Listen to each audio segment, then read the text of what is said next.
Member for Vancouver Fairview. Thank you, Honourable Speaker. It's an honour but also a responsibility to stand today in this chamber and join many of my colleagues in speaking to this resolution. It's an important role where we can set aside partisan differences and join together and show collective leadership as the elected political leadership of this province to speak out against hatred, to speak out against racism, to speak out against Islamophobia or anti-Semitism, and certainly to speak out against the murder of people simply for expressing their faith, because we know where that can lead, and we know that it's important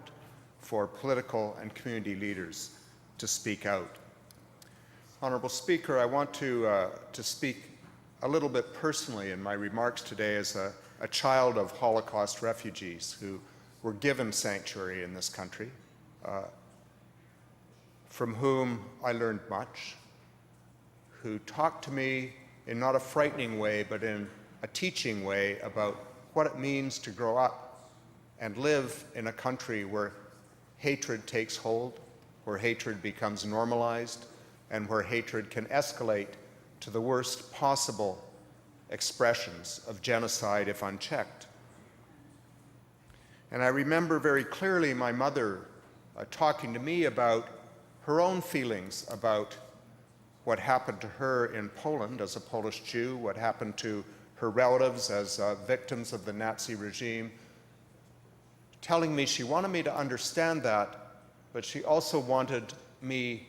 to not build any hatred in my own heart, because that would take us nowhere but into a deepening of the divisions that led to what she experienced as a young woman. I remember, Honourable Speaker, going to school, going to elementary school, where it was normal and routine for comments that young children didn't even realize as racist to be uttered,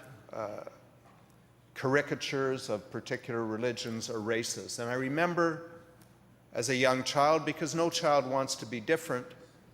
wanting to be invisible when that happened, not wanting to recognize or own my own heritage and identity.